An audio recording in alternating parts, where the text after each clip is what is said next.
Good morning. ഞങ്ങൾ സേലത്ത് ഒരു ഹോട്ടലിലാണ് ഇന്നലെ രാത്രി സ്റ്റേ ചെയ്ത്. ഒരുപാട് ലേറ്റ് നൈറ്റിലാണ് എത്തിയത്, 1:30-2 മണിയോടുകൂടി. അതുകൊണ്ട് രാവിലെ 9:30-ക്കാണ് ഞങ്ങൾ ഇവിടുന്ന് ഇറങ്ങുന്നത്. കുറച്ച് ലേറ്റായി, കിടന്നുറങ്ങി. 9:30 ആയപ്പോഴാണ് സേലത്ത് വന്നിരിക്കുന്നത്. ഇനി ഞങ്ങൾ നേരെ സേലം കഴിഞ്ഞ് ഗണ്ടിഗൽ റൂട്ട് വഴി കമ്പന്തേനി കയറി കുമളി റൂട്ട് വഴി തിരിച്ച് പത്തനംതിട്ടയിലേക്കാണ് പോകുന്നത്. ഇത് ഡിണ്ടിഗൽ റൂട്ടാണ്, ഡിണ്ടിഗൽ ഹൈവേ ആണ്.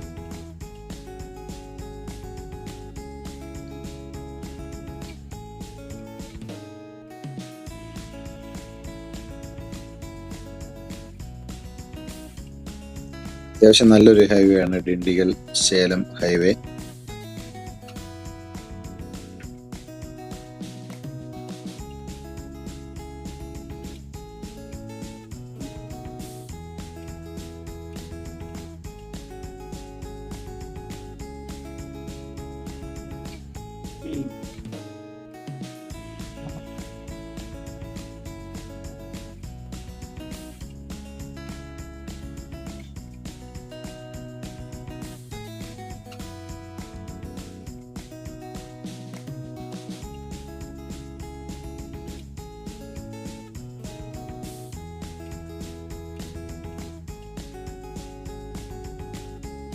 ബ്രേക്ക്ഫാസ്റ്റിന് വേണ്ടി ഇവിടെ ഒരു വെജിറ്റേറിയൻ ഹോട്ടലിൽ കയറിയതാണ്.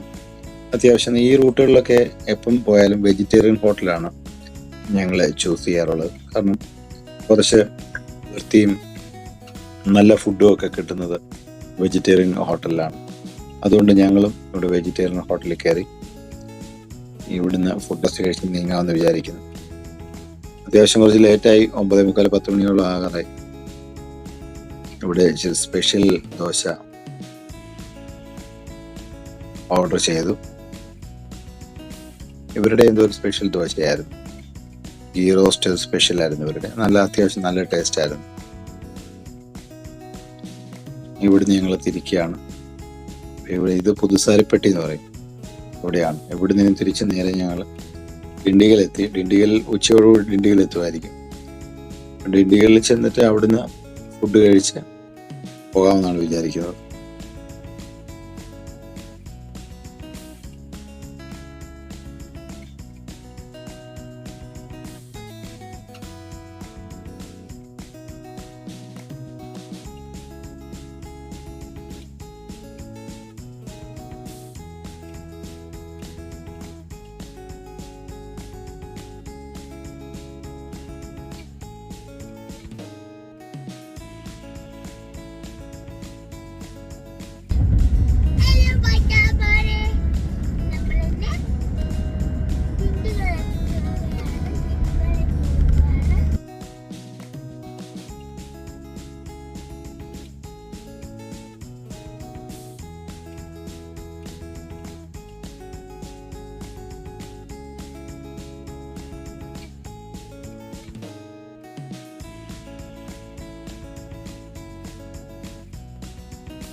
ഇവിടെ ഞങ്ങള് വണ്ടി നിർത്തി കരിമ്പിൻ ജ്യൂസ് കുടിക്കാൻ ചോദിച്ചു. തമിഴ്നാട്ടിലെല്ലാം ഇഷ്ടംപോലെ കരിമ്പിൻ ജ്യൂസ് അവൈലബിളാ.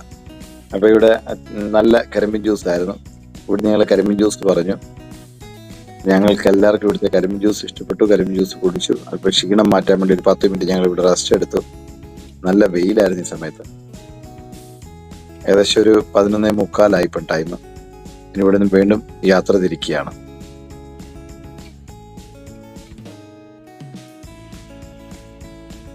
ഇപ്പൊ ഏകദേശം ഉച്ചയായി. ഞങ്ങൾ ഉദ്ദേശിച്ച പോലെ തന്നെ ലഞ്ച് കഴിക്കാൻ ഞങ്ങൾ ഇവിടെ എത്തിയിരിക്കുകയാണ്. ഇവിടെ അത്യാവശ്യം ഒരു നല്ല ഹോട്ടൽ ഞങ്ങൾക്ക് കിട്ടി. കുറച്ച് ഹോട്ടൽ ഞങ്ങൾ നോക്കി വന്നു. ഇപ്പൊ ഡിണ്ടിഗൽ വന്ന് ഞങ്ങൾക്ക് ഒരു നല്ല ഹോട്ടൽ കിട്ടി. നല്ല ആംബിയൻസ് ആണ് ഈ ഹോട്ടൽ. വെജിറ്റേറിയൻ ഹോട്ടലാണ്.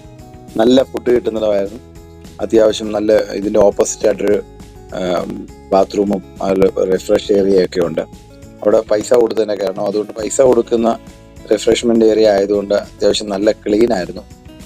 ഈ ഹോട്ടലും നല്ലൊരു ഹോട്ടലാണ്. ഞാൻ നേരത്തെ ഈ ഹോട്ടലിനെ പറ്റി കേട്ടിട്ടുണ്ട്. ഇവിടെ കുറച്ച് പ്ലേ ഏരിയയും ബാക്കിലായിട്ട് ഒരു ക്രിക്കറ്റ് ഗ്രൗണ്ടും ഒക്കെ ഉണ്ട്. നല്ല ഇവിടെ ഞങ്ങൾ ലഞ്ചിന് കയറി ഊണാണ് പറഞ്ഞിരിക്കുന്നത്. എല്ലാം ഉണ്ട് ഇവിടെ, ബിരിയാണി ഫ്രൈഡ് റൈസും എല്ലാം ഉണ്ട്. അതിൽ ഇവിടുത്തെ ഊണാണ് സ്പെഷ്യല്. അപ്പം അത് ഞങ്ങൾ എല്ലാവരും അത് തന്നെ ഓർഡർ ചെയ്തു. എല്ലാവർക്കും വളരെ ഇഷ്ടപ്പെട്ടു. നല്ല ഫുഡായിരുന്നു. ഇനിയും ഈ റൂട്ടിൽ പോകുമ്പോൾ ദിണ്ടിഗലിലെ ഈ ഹോട്ടലിൽ തന്നെ കയറണമെന്നാണ് ഞങ്ങൾ ഉദ്ദേശിക്കുന്നത്.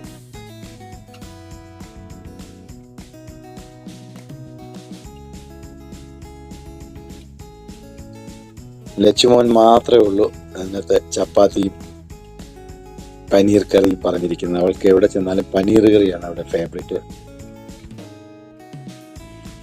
അതുകൊണ്ട് പനീർ കറിയാണ് മോള് ഓർഡർ ചെയ്തത്. അവൾക്ക് പനീറിനോടാണ് എപ്പോഴും താല്പര്യം.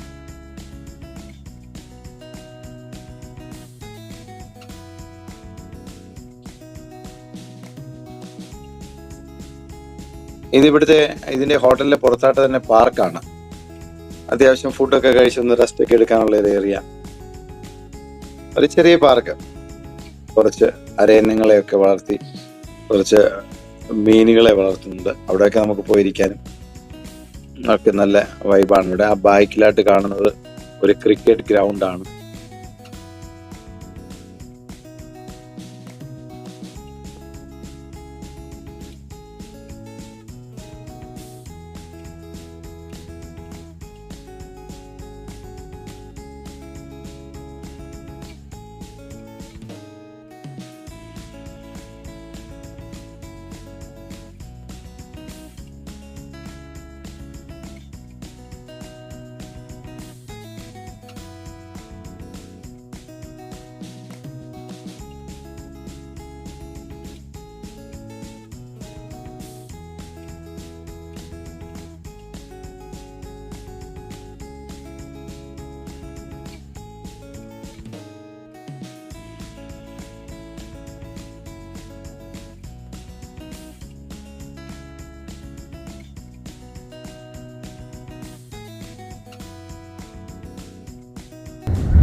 അങ്ങനെ ഞങ്ങൾ ഫൈനലി കേരളത്തിന്റെ ബോർഡർ എത്തിയിരിക്കുകയാണ്. തമിഴ്നാടിന്റെ ബോർഡറിൽ നിന്ന് കേരളത്തിലേക്ക് കടന്നിരിക്കുകയാണ്. ഞങ്ങൾക്ക് അതിൻ്റെ ഒരു സന്തോഷമുണ്ട്. കാരണം മഹാരാഷ്ട്ര, കർണാടക, തമിഴ്നാട് എല്ലാം കടന്നു വരുമ്പോൾ നമ്മുടെ നാട്ടിലെത്തുമ്പോൾ ഒരു പ്രത്യേക സന്തോഷം നമുക്കുണ്ട്. നമ്മുടെ നാടും നമ്മുടെ നാടിന്റെ പച്ചപ്പൊക്കെ കാണുമ്പോൾ നമുക്ക് എത്ര ദൂരെ പോയാലും ടൂർ പോയാലും ഒക്കെ നമ്മുടെ നാട്ടിലേക്ക് എത്തുമ്പോൾ ആ ഒരു സന്തോഷം അത് ഞങ്ങൾക്കും ഉണ്ടായി. നമ്മുടെ ആ കുമളി കഴിഞ്ഞ് വരുന്ന ആ റൂട്ടിലെ ആ അതിമനോഹരമായ കാഴ്ചകളും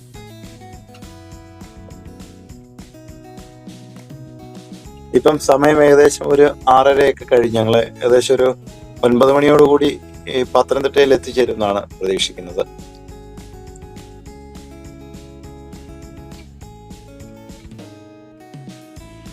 അങ്ങനെ ഞങ്ങൾ പത്തനംതിട്ട ടൗൺ എത്തി. ഇപ്പം സമയം 9 മണിയാവുന്നു. ഞങ്ങളുടെ യാത്രകളൊക്കെ വളരെ നല്ലതായിരുന്നു. ഞങ്ങളുടെ യാത്രാവിശേഷങ്ങൾ എല്ലാം വീഡിയോയിൽ, ഒട്ടുമിക്ക കാര്യങ്ങളും ഞങ്ങൾ വീഡിയോയിൽ ഉൾപ്പെടുത്തിയിട്ടുണ്ട്. എന്നാലും ഒരു ലോങ് യാത്രയായതുകൊണ്ട് എല്ലാം ഒന്നും നമുക്ക് ഉൾപ്പെടുത്താൻ പറ്റത്തില്ല. കുറച്ച് അത്യാവശ്യ കാര്യങ്ങൾ ഉൾപ്പെടുത്തിയുള്ള യാത്രയായിരുന്നു. യാത്ര ഇനി തുടർന്നും യാത്രകളൊക്കെ ചെയ്യണമെന്ന് ആഗ്രഹിക്കുന്നു. എല്ലാവരുടെയും സപ്പോർട്ട് ഞങ്ങൾ പ്രതീക്ഷിക്കുന്നു. അങ്ങനെ ഞങ്ങൾ വീട്ടിൽ എത്തിച്ചേർന്നിരിക്കുകയാണ്.